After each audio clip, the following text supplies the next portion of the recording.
Hi, so as a follow-up to the work that we did prior to the end of the school year, I wanted to create a couple vignettes to help you remind you how to set up Google Classroom to be able to use it in the fall. As our time is precious, I don't want to spend time obviously having a PD session, so I thought a video on YouTube might help. I'm going to do these in really small vignettes so that it's not too overwhelming. So the first vignette should be about 3 minutes long, and it's simply just going to remind you how to set up a class, how to have students join your class, and how to invite students. So you're going to notice that I'm actually at my home screen in Google, and I've actually set up some of my classes for this coming trimester. But to remind you how to set up your classes, you simply click on this little plus over where you should see your name, your email, and you'll simply click Create Class. In this case, it'll come up with whatever you want to name the class. You're going to notice that I have multiple sections of a class, and in that case, I still want to create a separate class for each block. So you would type the name of the class, and then you would type whatever block it is, and then simply click Create.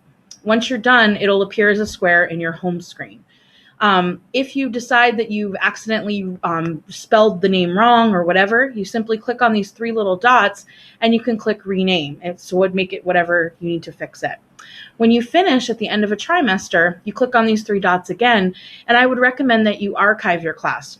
I'm going to show you a feature a little later in another vignette that will help remind you why archiving a class can actually be a good thing. You're going to notice too here, when the students start to join classes, they're going to have a screen that looks very similar to yours. The difference will be that they're going to be joining multiple classes in multiple subject areas, but this home screen actually serves as a communication tool. Any upcoming assignments that you have, the students will see on this screen, and they can actually click on the assignment and it will take them directly there from this screen. So that's a pretty cool feature that Google allows you to do. The other thing that you're going to see is that it's going to allow you to open a folder.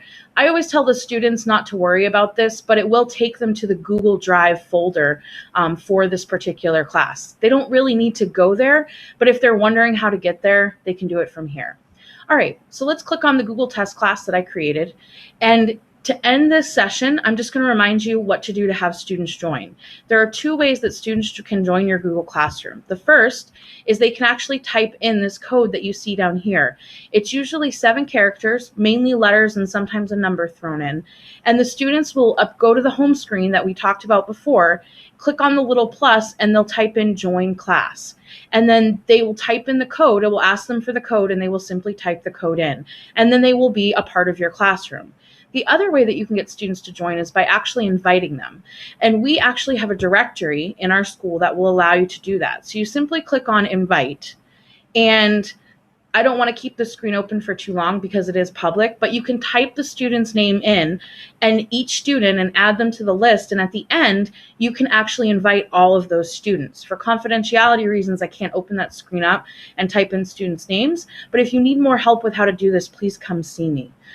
All right, that's the first little vignette. I hope it was helpful for you getting your class started. I'm going to develop a couple more to help you with each of the little steps, but please let me know if you have any questions or need help with how to set up your classroom or inviting students. Thanks.